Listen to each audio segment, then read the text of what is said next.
خراپی دۆخ و ژیانی هاوڵاتیان و نەبوونی موچە و دامەزاندن و درێژە کێشانی قەیرانی دارایی و قەیرانە یەک لە دوایەکەکان ئاڕاستە و بیرێکی لای تاکی کورد دروست کردووە بگەڕێتەوە بەغدا، هەموو ماف و شایستە دارایەکانی لەوێش وەربگرێت. ڕەنگە ئەم بۆچوونانە لە هەناوی دەیان گرفتی یابووریدا هاتبنە بەرهەم و شەقامیش لەسەر ئەم پرسە بیر و بۆچوونی جیاوازی هەیە.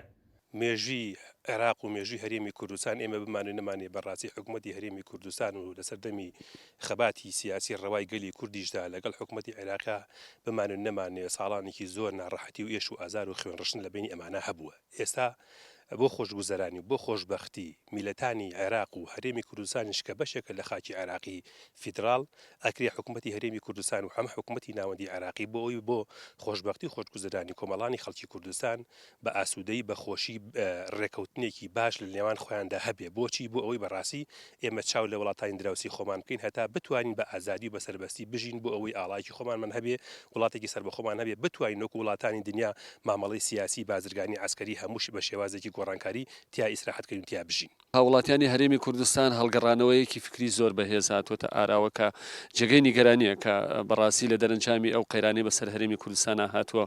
هاوڵاتیان و فەرمانبەران لە بارودۆخێکی زۆر خراپە ئەژین و بەرزکردنەوەی ئاڵای عێراقی و پەنابردن بۆ حکوومەتی عێراقی و پشتکردنە نەتەوەکەی خۆت ئەمە ئەنجامێکە بێ حکوومەتی هەرێمی کوردستان زۆر بەجددی کاری لەسەر بکات و ڕێکەوت هیچ چارێک نییە بەبێ ڕێکەوتن.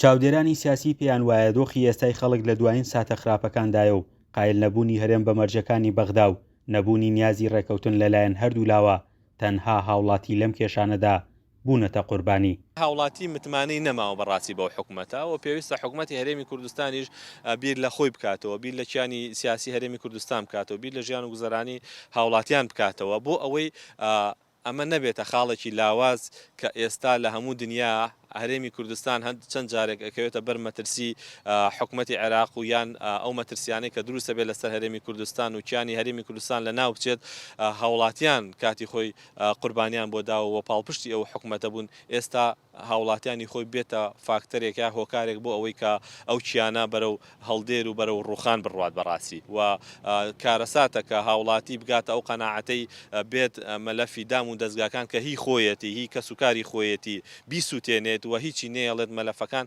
ئەمە کارەساتێکی گەورەیە. هیوادارم بەرپرسانی حکوومەتی هەرێمی کوردستان لەو ئاستەدا بن و لە ئاستی بەرپرسیارەتیا بن و بیر لە ئێستا و ئایندەی ئەم گەل و ئەم وڵاتە بکەنەوە. ئێستا شەقامی خۆپشاندەران شەقامێکن هیچ حیزب و سەرکردە و لایەنێک ناتوانێت ڕابەرایەتیان بکات.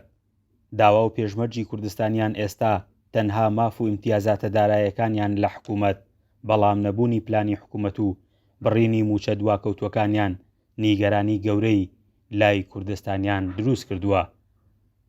فەرحان حەمەخان، گەلی کوردستان، هەڵەبجە.